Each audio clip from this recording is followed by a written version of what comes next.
પાટણથી સમાચાર સમી તાલુકામાં chemical mafia બેફામ બન્યા છે। સોનાર ગામની સીમ નજીક ગૌચરની ખાડીમાં કેમિકલ ઠલવાતા ગ્રામજનોએ આક્રોશ વ્યક્ત કર્યો। ખાનગી કંપની તરફથી આ કેમિકલ ઠલવાયું હોવાની આશંકા છે। ગૌચરની ખાડીમાં કેમિકલ ઠલવાતા ગુલાબી રંગનું થઈ ગયું। આસપાસના ખેતરોમાં પણ કેમિકલ અસરની આશંકા છે। ગ્રામજનોની રજૂઆત મળતા પ્રશાસન દોડતું થયું। જીપીસીબી, એસડીએમ, મામલતદાર સહિત અધિકારીઓ પણ પહોંચ્યા। જીપીસીબીની ટીમે સેમ્પલ લીધા છે। જીપીસીબીની ટીમે આસપાસના ખેતરમાંથી માટીના સેમ્પલ પણ લીધા। ગ્રામજનોના રોષનો ભોગ બને તે પહેલા અધિકારીઓ સેમ્પલ લઈને તાત્કાલિક રવાના થઈ ગયા।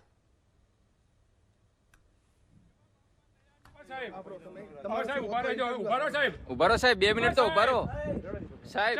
દીપકભાઈ ઇન્ટરવ્યુ નથી લેવાનું તમારું। ફરી ગયા અરે ઇન્ટરવ્યુ નથી લેવાનું તમારું। તમે અહીંયા શું કામગીરી કરી, શેના સેમ્પલ લીધા એ તો કહો। પણ શેના લીધા એ તો કહો, મારે એ જ માહિતી જોવે, બીજી કઈ જોતી નહીં। જો આના ઉપર લેખિતમાં લખી અને સાહેબ હવે જવાબ આપવા તૈયાર નથી, ભૂલીને ફરી ગયા। હવે ઉપર જઈને જવાબ લઈને તમ તારે આ કયા સાહેબ કહેતા હતા સરપંચે પૈસા લીધા? કયા ગામના સરપંચે પૈસા લીધા? ગોચર જમીનમાંથી 2 સેમ્પલ લીધા ઈ નહીં, અને સરપંચ પૈસા માંગે એવું તમે કીધું। 5 લાખ રૂપિયા નહીં, તમે ઉપર જઈને જવાબ લીધો। તમે જવાબ લીધો એમાં તમે હવે ફરી ગયા છો। ઈ નહીં, તમે ફરી ગયા, તમે ગાડીમાં તમે કીધું। મેં નથી કીધું ભાઈ। જવાબ બતાવો શું લખ્યું તમે તો બતાવો। પણ સાહેબ કોને બતાવ્યું તમે? પણ એ સિક્રેટ સાહેબ કોઈ વસ્તુ હોય જ નહીં। બસ એની સિક્રેટ વસ્તુ કોઈ પ્રાઇવેસી વસ્તુ ના હોય સાહેબ। આરટીઆઈ કરવાની કાલ હેડો। તમે શું લખાણ લખ્યું એ અમને નહીં કહી શકો? કાલ આરટીઆઈ કરી દેવાની હેડો, તો આરટીઆઈ કરી દો હેડો ને, કાલ આરટીઆઈ માંગી। તમે કોઈ વધુ જાણકારી અમારા સંવાદદાતા એજાઝ મંસૂરી પાસેથી પ્રાપ્ત કરીશું। એજાઝ, કોઈ પ્રાથમિક જાણકારી કે આ કેમિકલ કોણે છોડ્યું છે અને કોઈ કાર્યવાહી કરી ખરી સેમ્પલ લીધા પછી?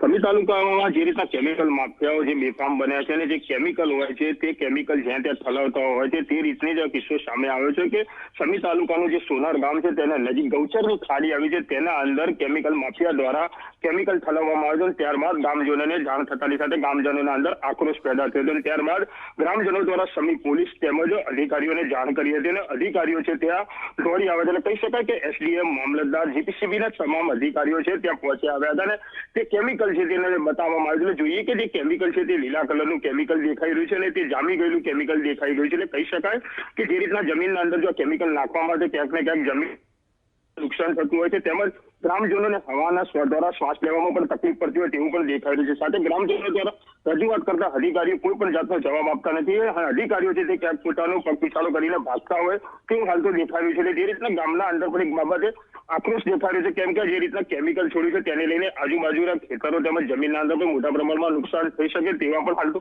દ્રશ્યો જોવાઈ રહ્યા છે। પરંતુ કહી શકાય કે હાલ તો જે જીપીસીબીના અધિકારીઓ દ્વારા તે આજુબાજુના ખેતરના પણ સેમ્પલ લીધા છે, કેમિકલના પણ સેમ્પલ લીધા છે અને તપાસ શરૂ કરી છે। ત્યારે બીજી બાજુ સમી પોલીસને પણ જાણ કરી છે અને સમી પોલીસ દ્વારા પણ આજે પણ લોકો જે કેમિકલ ઠલવી રહ્યા છે તેની બાબતમાં પણ તપાસને રોજ શરૂ કરવામાં આવ્યા છે।